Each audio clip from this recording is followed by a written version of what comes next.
Welcome to MadeEG Toppers Talk. You are watching ESE 2023 Toppers Talk. मेरे साथ हैं Aditya Prakash Sharma. Aditya had secured All India rank 6 in civil engineering. Aditya, congratulations. Thank you, sir. Aditya has done BTech from IIT Indore. 2021 pass out हैं.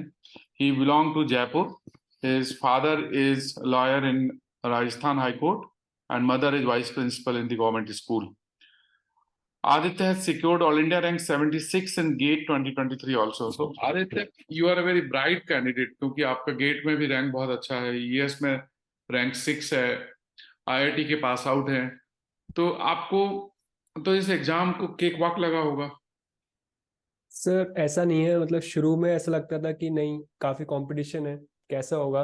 लेकिन जैसे जैसे journey आगे चलती रहती है, बढ़ती जाती है, हम भी एन एक्सपीरियंस गेन करते रहते हैं और फिर लगा कि हाँ, ये हो सकता है. मतलब पहले मैं सोचता था कि 400 प्लस मेंस में मार्क्स लाना कैसे हो पाएगा, लेकिन फिर बाद में मेरे ही काफी बार आए, टेस्ट सीरीज में भी और मेन एग्जाम में भी. तो जैसे जैसे हम जर्नी को आगे देखते जाते हैं वैसे वैसे चीजें आसान होती रहती है.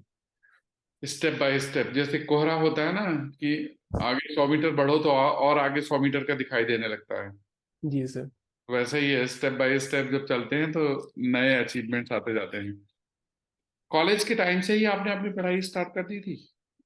सर मतलब मैंने सोच लिया था थर्ड ईयर से कि मैं ईएससी की तैयारी करूंगा, लेकिन बिकॉज फिर कोरोना आ गया और फिर घर पे इतनी मेरे से पढ़ाई नहीं हुई, तो मैंने मेन तैयारी कॉलेज के बाद से स्टार्ट करी थी. और do you have any plan of preparing for civil service? Sir ऐसा अभी तो नहीं है, फ्यूचर में देखते हैं कुछ होता है. अच्छा, तो and what is your preference of department? क्या ज्वाइन करना चाहोगे ऑल इंडिया रैंक 6 में? सीपीडब्ल्यूडी है सर अभी तो. वही सीपीडब्ल्यूडी प्लान किया है? हाँ, you will get it CPWD. Great. तो प्रीलिम्स में जैसे पेपर 1 पेपर 2, अगर आप डिटेल में डिस्क्राइब करना चाहें कि किस पेपर में क्या स्ट्रेटेजी रही आपकी पढ़ाई की और एग्जाम में अटेम्प्ट करने की, कितने % क्वेश्चंस अटेम्प्ट किए, एक्यूरेसी लेवल कैसा रहा? सर मेरी जो स्पीड रहती थी वो हमेशा से अच्छी रहती थी. मेरा मेन कंसर्न एक्यूरेसी का था. तो जैसे अगर हम प्रीलिम्स के पेपर फर्स्ट की बात करें तो वो काफी अनप्रिडिक्टेबल होता है, तो उसमें हमको बहुत स्पॉन्टेनियस स्ट्रेटेजी बना के रखनी चाहिए. जैसे जब जो पेपर आ रहा है आपको उस समय डिसाइड करना चाहिए कि आपको कैसे करना है. जैसे अगर बहुत हार्ड पेपर आ जाए तो मेरा मानना है कि इसमें आपको उस पेपर को देख के डिसाइड करना चाहिए कि हमको ज्यादा अटेम्प्ट करना है, कम अटेम्प्ट करना है. कई बार हम मैथ्स और एप्टीट्यूड को ही तैयार करके रखते हैं, लेकिन जैसे अब की बार मैथ्स और एप्टीट्यूड बहुत ज्यादा लेंदी आ गया, तो हमको बाकी जो पोर्शन है जीएस में, जैसे करंट अफेयर्स, वो भी थोड़ा बहुत पढ़ के रखना चाहिए, जिससे अगर कुछ पर्टिकुलर पोर्शन हार्ड आ जाए तो हम दूसरे पोर्शन पर रिलाय कर सकें. तो जैसे कुछ लोग बोलते हैं कि मतलब मेरा भी यही मानना है कि 7-8 सब्जेक्ट बहुत अच्छे से है ना तैयार करके जाओ और बाकी 2-3 भी थोड़ा बहुत देख के जाओ, जिससे अगर वो शुरू के 2-3 जो आप बहुत अच्छे से तैयार करके गए हो, अगर वो हार्ड आ गए तो आप बाकी पे रिलाय करके ठीक ठाक मार्क्स गेन कर सको. तो इस बार मेरे को लगता है कि 80 प्लस मार्क्स हैं, जो कि इस बार के पेपर के हिसाब से अच्छे हैं. आप एक्सपेक्ट कर रहे हैं? हाँ, इस बार पेपर टफ था, स्पेशली मैथमेटिक्स काफी टफ था, जीएस वाला सेक्शन भी डिफिकल्ट था, लेंदी भी था सर. लेंदी था. हाँ, और अभी जैसे अराउंड 2 to 3 months बचे हुए हैं गेट और ईएस के लिए. How to balance the preparation for GATE and ESE together? Sir आजकल गेट में भी ईएससी के तर्ज पे ही क्वेश्चन पूछे जा रहे हैं. जैसे कि भाई ईएससी गेट 2023 में काफी ऐसे क्वेश्चन पूछे गए जो प्रीवियस ईयर में नहीं आते. जनरली लोग प्रीवियस ईयर करके जाते हैं गेट में, तो वो स्ट्रेटेजी अब थोड़ा सा चेंज करके जो ईएससी के लोग जो प्रिपेयर कर रहे हैं उनके लिए काफी हेल्पफुल हो सकता है अगर वो गेट का भी दें. जैसे अब की बार मैंने दिया था, मैंने ज्यादा प्रिपरेशन नहीं करा था, मैंने मेरी मेंस की तैयारी से पहले से थी. मेंस 2023 में जो मैंने दिया था, तो उसके तर्ज पे ही मैं गेट का एग्जाम दिया था. और क्योंकि लगभग सेम से ही क्वेश्चन आए थे, तो आप ऐसा कर सकते हैं कि ईएसी को मेन फोकस लेके चले, गेट के है ना आप है ना बीच बीच में है ना मॉक ले देते रहें, और ईएसी में एक दो हर है ना टॉपिक के कन्वेंशनल क्वेश्चन भी लगाते रहे. अब क्योंकि टाइम कम रह गया है, तो आप है ना गेट की टेस्ट सीरीज और है ना ईएसी का मेन जो है ना सिलेबस होता है उस पर स्टिक रहे, तो वो ज्यादा सही रहेगा. राइट. और जैसे पेपर 1 पेपर 2 जैसे दोनों हैं ईएस में, तो ज्यादा स्कोरिंग क्या है, मतलब स्टूडेंट्स की अप्रोच क्या होनी चाहिए, बैलेंस या किसी पर्टिकुलर एक पेपर में? सब मेंस में या प्रीलिम्स में? प्रीलिम्स? प्रीलिम्स में सर मेरे हिसाब से फर्स्ट पेपर जो है उसका कोई ऐसा वो नहीं होता कि आप है ना हमेशा 80+ या 90+ मार्क्स गेन कर ही लें। तो हमको पेपर 2 को है ना स्ट्रांग बना के रखना चाहिए कि 220 मार्क्स अगर आपको अच्छी रैंक करनी है तो 220 का टारगेट 225 का टारगेट लेके चले।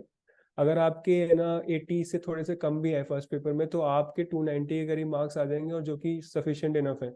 हम्म। तो मेरे हिसाब से पेपर 2 ज्यादा स्कोरिंग है और आजकल तो पेपर 2 में इतना ज्यादा हार्ड चीजें पूछी भी नहीं जा रही हैं, मतलब बहुत नॉर्मल से क्वेश्चन ही पूछे जा रहे हैं, जैसे पहले आते थे वैसे नहीं पूछे जा रहे।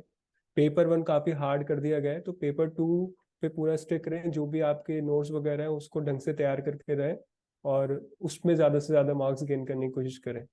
तो मेरे अब की बार पेपर 2 में ही ज्यादा थे तो शायद इसलिए मेरे प्रीलिम्स में अच्छे थे मार्क्स। सोर्स ऑफ स्टडी आपने क्या फॉलो किया? टेक्स्ट बुक फॉलो किया या नोट्स फॉलो किए? क्या फॉलो किए? सर मैंने सिर्फ नोट्स फॉलो किए। अच्छा। और टेस्ट सीरीज कितने आपने रिगरसली दिए? सर मैंने मेंस की टेस्ट सीरीज तो मतलब बिल्कुल फोकस होके दी थी। मेंस की मैंने जितनी से जितनी है ना टेस्ट सीरीज टेस्ट पेपर दे सकता था मैंने दिया था।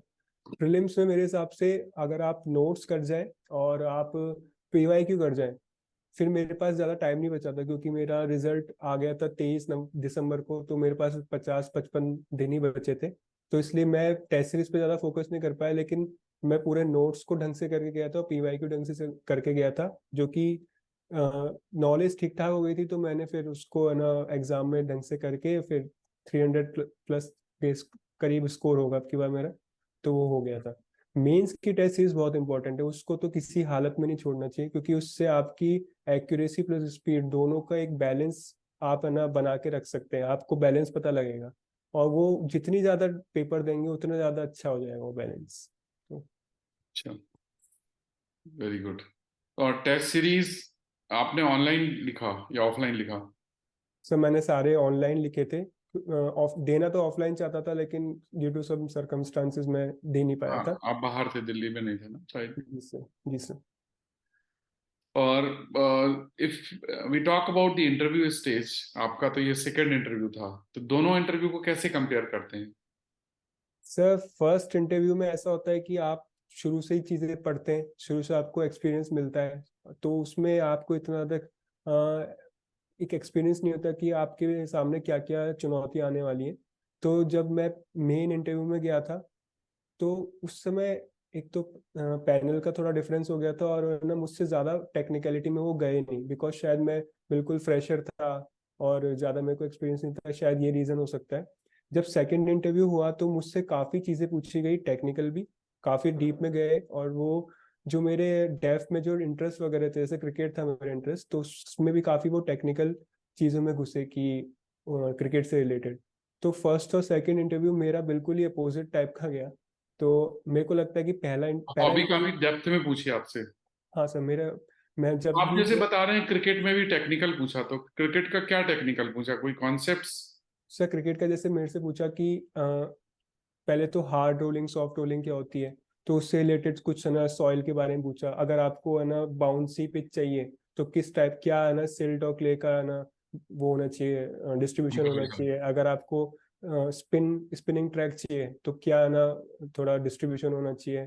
तो ऐसे रिलेटेड सॉइल और क्रिकेट का थोड़ा बैलेंस बना के, स्विंग कैसे होती है, स्विंग का क्या है ना वो प्रिंसिपल प्रोसीजर क्या होता है? है, प्रिंसिपल क्या है, तो ये सब पूछा मुझसे। तो काफी ज्यादा इंटरेस्टिंग। टेक्निकल चले गए थे। राजस्थान से रिलेटेड कुछ, होम टाउन से रिलेटेड भी पूछा? सर मेरे से होम टाउन से तो नहीं, लेकिन इंदौर से, क्योंकि मैं पढ़ा हुआ हूँ तो इंदौर से रिलेटेड म्यूनसिपल जो भी वेस्ट वो होता है उससे रिलेटेड पूछा था, दौर क्योंकि मेथड। इंदौर फर्स्ट नहीं सर, वो इंदौर फर्स्ट नंबर पे आ रहा है काफी टाइम से, तो हाँ हाँ उस चीज हाँ। से रिलेटेड काफी है ना क्वेश्चन पूछा था मुझसे। Clean city. Yes sir. Good. Technical subjects में आप कुछ ऐसे सब्जेक्ट्स जो आपको लगता है कि बहुत डिफिकल्ट होते हैं, स्कोरिंग नहीं होते हैं, तो वो आपने छोड़े हो, ऐसा कुछ था? सर मैंने फर्स्ट अटेम्प्ट में जरूर छोड़े थे, सेकंड अटेम्प्ट में मैंने एक भी चीज नहीं छोड़ी थी, बिकॉज फर्स्ट अटेम्प्ट में देख लिया था मैंने कि छोड़ के नंबर कम आते हैं, तो मैंने अब की बार कोई रिस्क नहीं लिया। फर्स्ट अटेम्प्ट में मैंने ये एयरपोर्ट और डॉक्स एंड हार्बर और ये सब थोड़े है ना माइनर एरियाज छोड़ ये दिए? छोड़ दिए थे मैंने। और एनवायरनमेंट का भी जो लास्ट का पोर्शन होता है जो ज़्यादा पूछा नहीं जाता है, थ्योरेटिकल, वो भी नॉइज छोड़ दिया। पॉल्यूशन। ये सब पूछ छोड़ दिया था। और डायनेमिक्स, स्ट्रक्चरल डायनेमिक्स भी छोड़ दिया था। अच्छा, और इस बार आप करके गए हो? जैसे इस बार सब करके गया था। Good. So thank you Aditya, it was a good discussion. I hope कि आपके डिस्कशन से स्टूडेंट्स को हेल्प मिलेगी। कुछ और आप शेयर करना चाहो, something which you want to give the message to the students? Sir कुछ लोग पूछते हैं कि है ना, मतलब मैं कुछ लोगों को कहना चाहूंगा कि मैं भी सेम स्टेज पे था उनके, जैसे मैंने भी लोगों को मैसेज किए कि सर है ना स्ट्रेटेजी बताइए। तो आप जिस स्टेज पे हैं, आपको होप लूज लूज नहीं करनी है। आप भी किसी ना किसी दिन अगर आप लगे रहे उस पाथ पे, तो जहाँ पे मतलब आप रैंकर बन सकते हैं। ऐसा सच कोई बात नहीं होती। शुरू में मार्क्स लाना डिफिकल्ट लगता है, लेकिन धीरे धीरे धीरे आप जब करते जाते हैं तो वो चीजें अचीवेबल लगने लगती हैं। तो यही मैसेज है मेरा। ठीक है। So thank you Aditya, wish you all the best and best wishes to you for the future, and congratulations to you and your family. Thank you Thank you sir. for joining. Thank you sir.